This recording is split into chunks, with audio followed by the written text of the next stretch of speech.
Hola, ¿cómo están? Nuevamente acá conectadas con ustedes. Esto es Café Literario y estamos transmitiendo en vivo, como siempre, desde nuestra querida página de Facebook del Siam-Hofesh, por supuesto, del Centro Integral para Personas Mayores de AMIA. Estamos transmitiendo en vivo, como bien digo, hoy es 25 de junio, son exactamente las 16, o al menos exactamente para mi reloj, 31, las 4:30 de la tarde, acá en la ciudad de Buenos Aires. Y hoy vamos a compartir este cafecito literario. Vamos a salir de los barrios de Buenos Aires, vamos a salir de la Argentina y nos vamos a ir a España. En este caso, llegué a esta autora que no la conocía gracias a una participante del centro, a Evelina, que me acercó un libro llamado Cuentos Populares de Iberoamérica, y la autora se llama Carmen Bravo Villasante, ¿sí?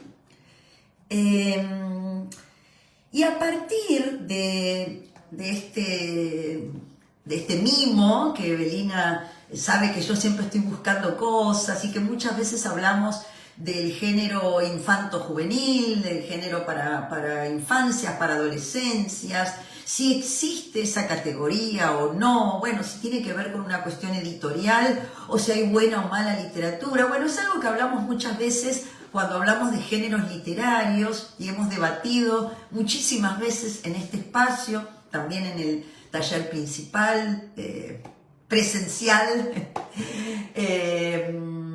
quise decir, de los viernes, donde, bueno, muchas veces señalamos que hubo, ya podemos hablar en pasado, o queremos hablar en pasado, que hubo géneros que fueron desvalorizados. Y uno de ellos es la literatura infantil, acompañando a tantos otros, ¿no? Como la ciencia ficción, como el terror, los cuentos en relación con las novelas, la poesía en relación con los cuentos y las novelas. Bueno, estos estándares que no siempre responden a un criterio, digamos, exhaustivo, que profundice y donde se analice el texto literario, sino muchas veces más tiene que ver con limitaciones y etiquetas que nos alejan más que acercarnos a la lectura.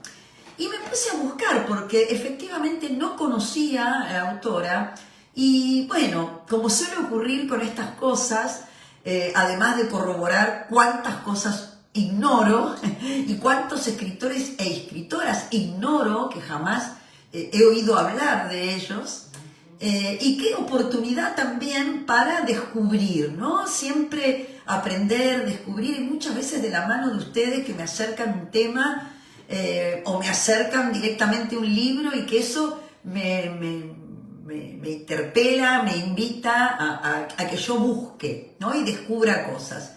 Y en este caso encontré una nota de Infobae en el suplemento que leo.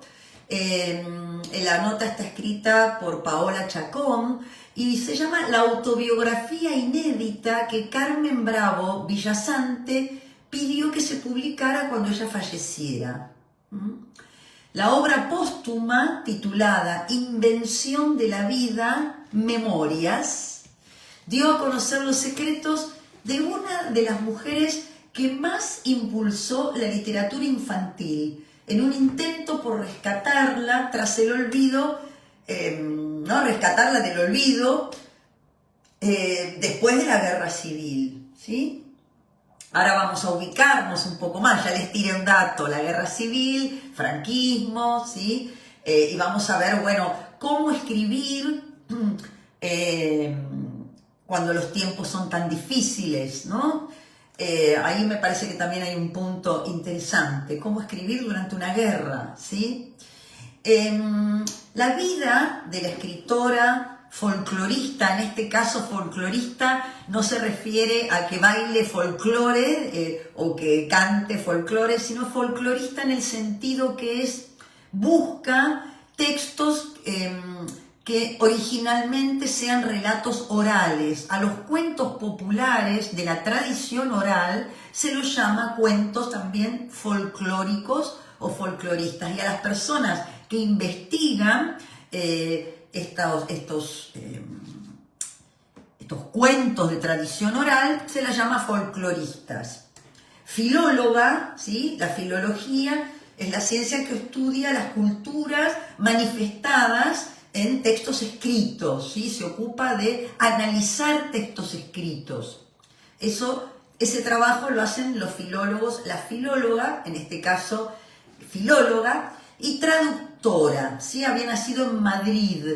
Carmen Bravo Villasante quedó registrada en una autobiografía, que también es algo que nos interesa mucho en este espacio, el género autobiográfico, a veces explícito, porque la autora da a conocer esto, ya sea a través del mismo texto o encuadrando esa producción literaria en entrevistas, etcétera, y aclara pero muchas veces estamos leyendo, somos testigos de una autobiografía sin saberlo, porque el autor, la autora no especifica, no explicita esto, ¿sí? Entonces, bueno, a veces no es tan fácil, por suerte, creo yo, categorizar un texto, ¿no?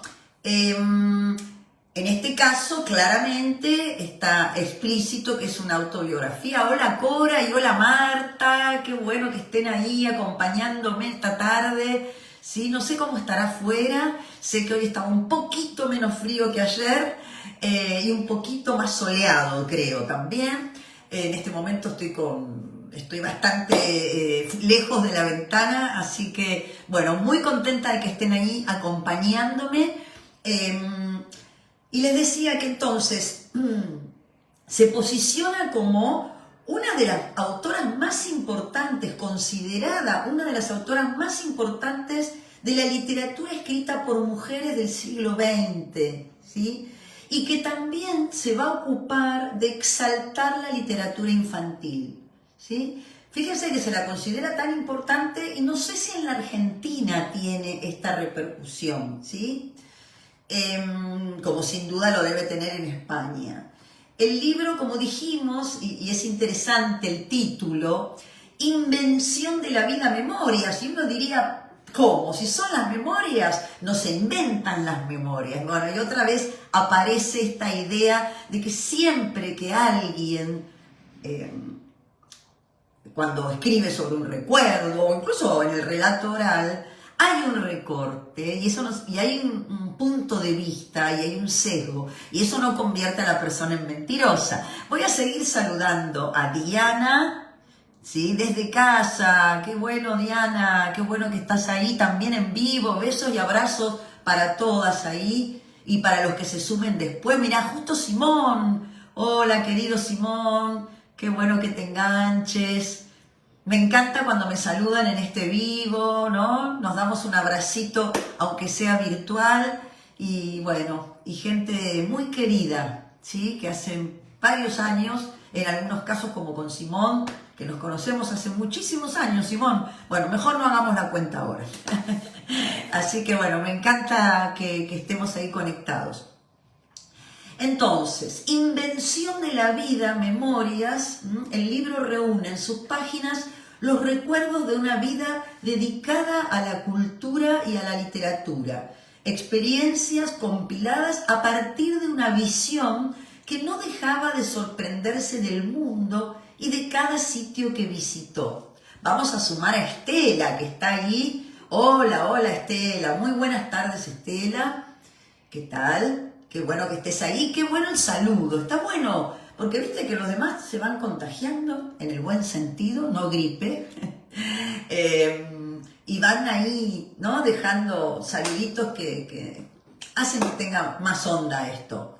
Bien, y mirá, con un sticker, conejito y flor, qué lindo. Esa es Diana que me está mandando ahí, qué bueno. Fíjense, esto, lo que voy a leer ahora está encomillado, o sea, es el texto directo de la autora, tal cual lo escribió, esta descripción. Una mañana de abril, a orillas de Jarama. Tarea, buscar Jarama. Bajo la sombra de un álamo. Estamos mirando los campos verdes de trigo que parecen praderas. Es un día de cristal.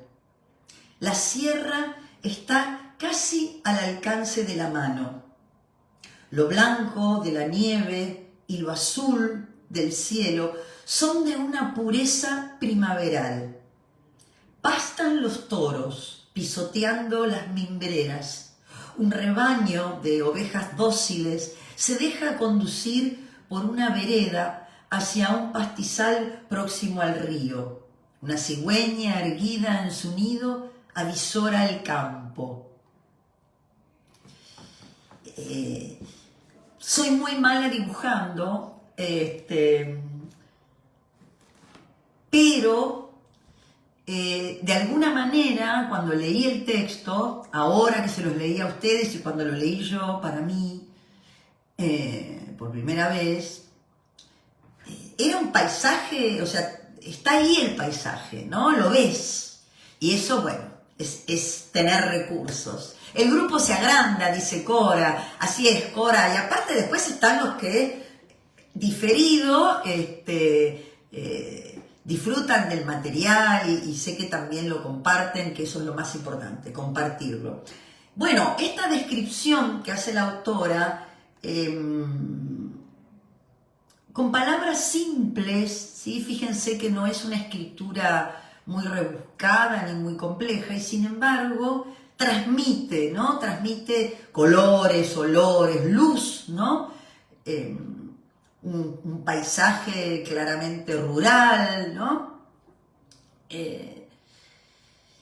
Bien, así con esta descripción, bien, muy bien, acá Marta aporta, que eso está también interesante cuando un texto que nos lleva, en este caso, a algo que ya sabés, en el caso de Marta, o si lo buscas, ¿no? También, o sea, que te conecta con la búsqueda del saber, ya sea el que ya tenés capitalizado o te impulsa a salir en busca. Y acá dice Marta en el chat, el Jarama es un afluente del Tajo, ¿sí? Del río Tajo. Perdón. Berta Viver, Bertita apareció, hola Adriana presente más tarde, pero después retomo, no hay ningún problema Marta, no te vamos a poner, Berta, no te vamos a poner Berta llegada tarde, quédate tranquila. Estela dice muy descriptiva, España. Bueno, y así inicia la autobiografía que se publicó hace unos 30 años, después de su fallecimiento, porque la autora fallece en 1994, ¿sí? Ahí los lectores podemos reconocer los secretos más profundos de una autora española considerada también galardonada. ¿Por qué? Porque hacía investigaciones muy exhaustivas para después poder escribir, aunque fuese un texto poético, ¿sí? Esta idea de que aquel que incorpora recursos de la poesía no necesariamente tiene que investigar, no. Para poder hablar de un paisaje, más allá que lo conozcas porque es tuyo, porque transcurrió tu infancia, etcétera, etcétera, también está bueno ver desde otras miradas qué piensa un geógrafo, qué piensa alguien que, bueno, en este caso que estudia ríos, bueno, no alcanza con haber vivido en un lugar. Para ciertos escritores, no digo que sea obligatorio la investigación, la documentación, pero yo creo que, aunque después no esté explicitada en el texto, suma. Y también, como les decía antes, galardonada por sus grandes aportes a la literatura llamada infantil. Dividida en 6 secciones, este libro, la autora imprimió allí los primeros años de su vida en Asturias, los cuales estuvieron impregnados de una importante diversidad de actividades culturales que además se desarrollaron por influencia de las amistades de sus padres. Ella venía de una familia que tenía mucho contacto con intelectuales y con artistas, ¿sí? La versatilidad con la que se desenvolvió en la cultura ha sido otro de los rasgos distintivos de Bravo Villasante. Se desempeñó como poeta, como profesora, como biógrafa, investigadora, traductora y ensayista. Desde su infancia hasta poco antes de su muerte, Carmen Bravo Villasante se dedicó a escribir sus memorias, que eso también es otro género, si se quiere, literario, el de la memoria, ¿sí? Que también es interesante. Y esto en este caso, tampoco estoy diciendo que sea mejor, ni que deba ser así, de hecho no lo es así, muchas personas arrancan con la escritura en otros momentos de su vida, pero en el caso de ella empezó de chica, ¿sí?, a escribir sus memorias, a tomar registro, a conectarse con la escritura. Para su construcción aplicó las mismas técnicas rigurosas con las que escribió otras obras, ¿sí? No dijo, bueno, porque es una crónica, me quedo cómoda y escribo. No, igual hay una rigurosidad, una reescritura, porque siempre se habla de la escritura y se habla menos de lo arduo de la reescritura, ¿sí?, que es lo que llamamos corrección, pero preferimos llamarlo reescritura. Utiliza esas mismas técnicas rigurosas, va a revelar detalles y secretos que marcaron su vida y que solo se dieron a conocer tras su fallecimiento, y esa fue su voluntad.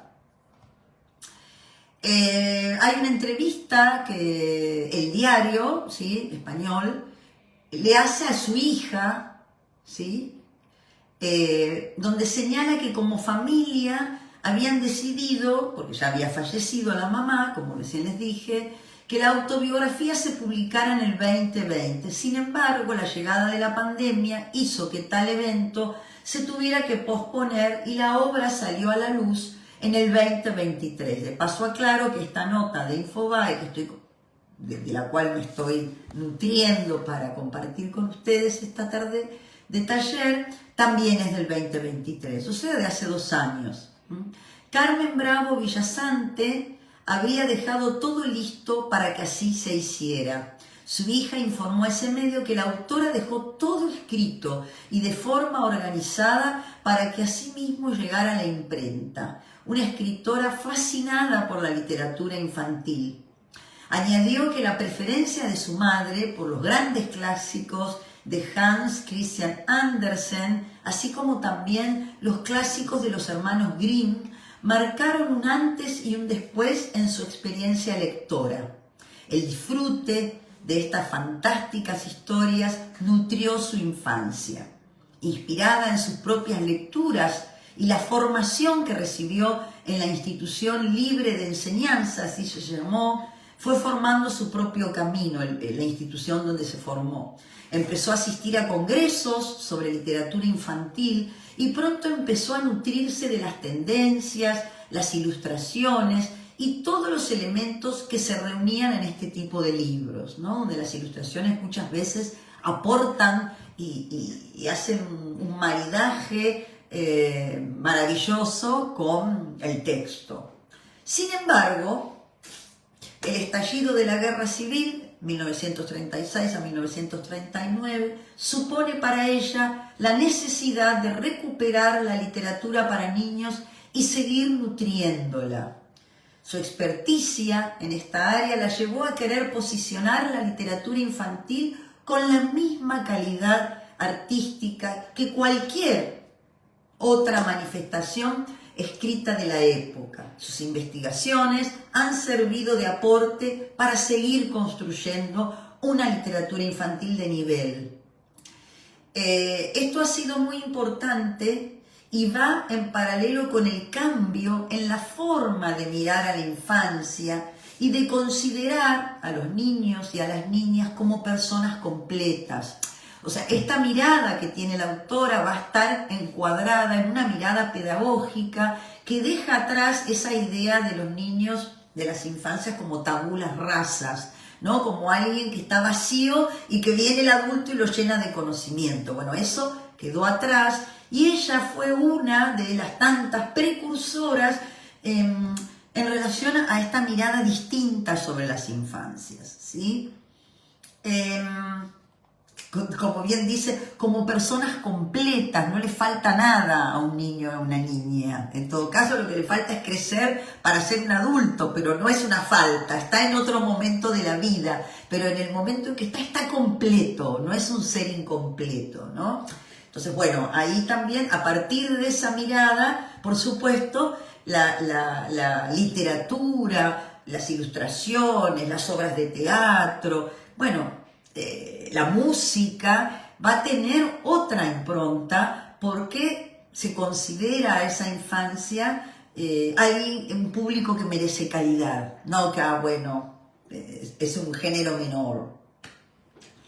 Algunas de sus obras son Historia de la literatura infantil española, Antología de la literatura infantil universal, y tantas otras, ¿sí? El libro del folclore infantil y este que les mencioné recién, que está bueno porque tiene, más allá yo insisto que son cuentos tomados del folclore. Hay uno de Argentina, hay otro, bueno, de Latinoamérica, Colombia, distintos, Honduras, ¿sí? España, por supuesto, que tienen mucha sabiduría y están escritos muchas imágenes también, como fábulas algunas, donde, bueno, las plantas, los árboles, los animales, utiliza esos recursos para poder comunicar cosas muy profundas, muy sabias, ¿sí?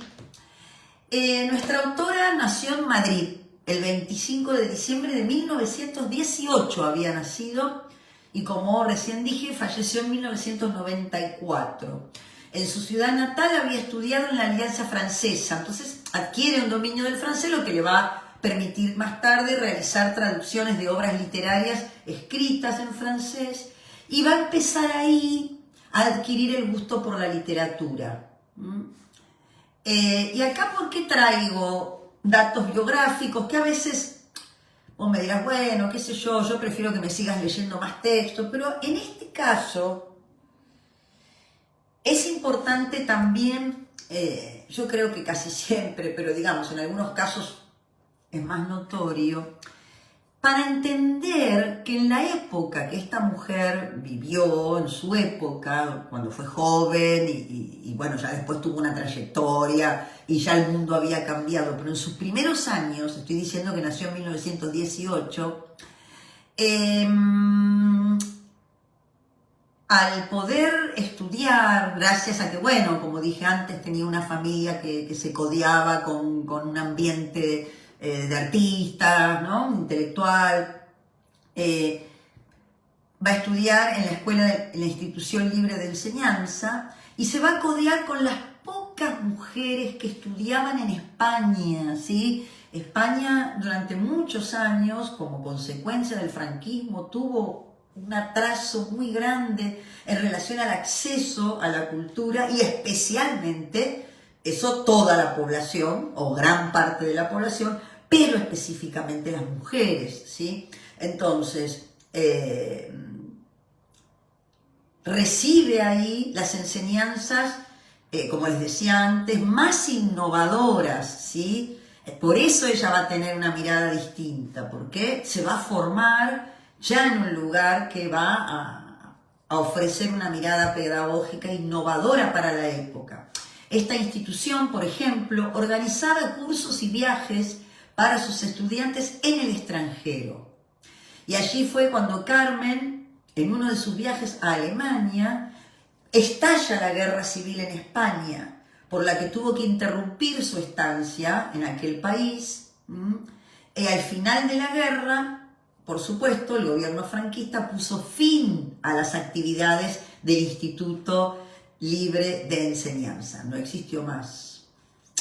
Las obras de Carmen Bravo Villasante siguen publicándose y contando con gran número de lectores actualmente. También escribió biografías muy interesantes y una gran entusiasta del género epistolar. Que vos decís, uy, qué antiguo, sí, las cartas. Hoy el mail, la comunicación que podemos establecer con otras personas, si bien es electrónica, ¿sí? Muchas veces yo les he contado o hemos compartido, hace rato que no es ninguna novedad, lo que son los newsletters, ¿no? Los boletines electrónicos, donde quien genera esos textos, de alguna manera, si bien no es lo mismo, porque no te lo escribe a vos, le escribe a los que están suscriptos a su newsletter, pero a lo que me refiero es, el formato es muy parecido al formato de una carta, por eso justamente se llama letter, ¿no? Marta dice, su papá realizaba tertulias todas las semanas. Qué bueno, pasaron muchas personalidades por su casa. Bien, estamos frente a un caso que el amor por las artes, la literatura y lo que se estaba hablando en ese momento, ¿no? Las nuevas pedagogías de entonces, bueno, ella se cría con esto. Que también, ojo, no lo hagamos norma, porque en otros casos también tenemos escritoras, escritores, intelectuales, pensadores que no vienen de una familia que haya podido estimular esto, ¿no? Eso es lo maravilloso también, que siempre hay una cuota de sorpresa, ¿no? Que no podemos controlar. Entonces, se destacan sus biografías, ¿sí? Por ejemplo, en su libro se destacan biografía y literatura, 25 mujeres a través de sus cartas, y las autoras de literatura infantil, grandes olvidadas en la historia de la literatura, a la que la autora va a prestar especial atención. Además, ha sido objeto de tesis doctorales en universidades españolas, japonesas, australianas y anglosajonas. Sus prólogos son verdaderos estudios de los personajes y de sus obras, aunque en algunos casos sean muy breves.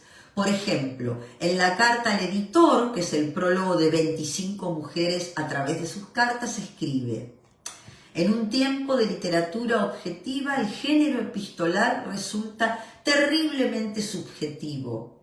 El subjetivismo de las cartas nos lleva a las pasiones. ¿Y por qué no volver a una literatura de pasiones? El corazón vacío es aburrido, y aburrida la obra que pretende ser artística sin pasión. Ninguna de estas mujeres que escribieron cartas fueron tibias, siempre fueron apasionadísimas. Por el amor de los hombres, por el amor divino, por la sabiduría, por la ambición, por la belleza y hasta apasionadas por la curiosidad. ¿Cómo voy yo a escribir un libro objetivo? Si es que esto fuese posible, agrego. Quiero ser subjetiva. Y bueno, la nota continúa, no mucho más, un par de párrafos más. Un personaje que, bueno, desconocía, un personaje en sí mismo, más allá de los personajes que ha creado Carmen, y me pareció interesante, y también son estas cosas que me gustan porque me llegan, en este caso gracias a Evelina, que me acercó este libro con mucho cariño, y que bueno, qué mejor que siga circulando, aunque sea en este caso simbólicamente, pero bueno, está acá conmigo, si alguien lo quiere chusmear, cuando vengan lo pueden hacer. Es probable que tomemos algún, no sé, vamos a ver, tal vez tomemos algún texto para trabajarlo, ¿por qué no? Quería aprovechar ahora estos últimos minutitos para comentarles que me voy a tomar una licencia cortita, pero justo coincide con que no voy a estar ni el próximo lunes, ni el próximo martes, ni el próximo miércoles. Y el otro miércoles es feriado, entonces va a haber un pequeño receso que va a coincidir un poquito con el taller ya después les voy a pasar bien la agenda, Pero bueno, no voy a estar el miércoles que viene, no voy a estar el miércoles 9 de julio y luego el miércoles siguiente de julio también voy a tomarme 3 días. Entonces, bueno, vamos a tener 3 miércoles que no vamos a estar en vivo, pero sí voy a tratar de mandarles alguna cosita cortita en otro formato, así en video, pero no en vivo, y vamos a seguir con los audios, ¿sí? Eso sí, ya dejé preparado audios para al menos acompañarnos con los audios y voy a tratar de grabarles algún texto, puedo grabar algún texto de este libro para que no pase tanto tiempo. Y sí voy a estar los viernes, de hecho este viernes y todos los viernes en el taller presencial acá en nuestra sede de Uriburu. Ha sido un enorme placer, me despido hasta la próxima. Gracias por acompañarme y qué placer acompañarlos. Hasta la próxima. Chao, chao.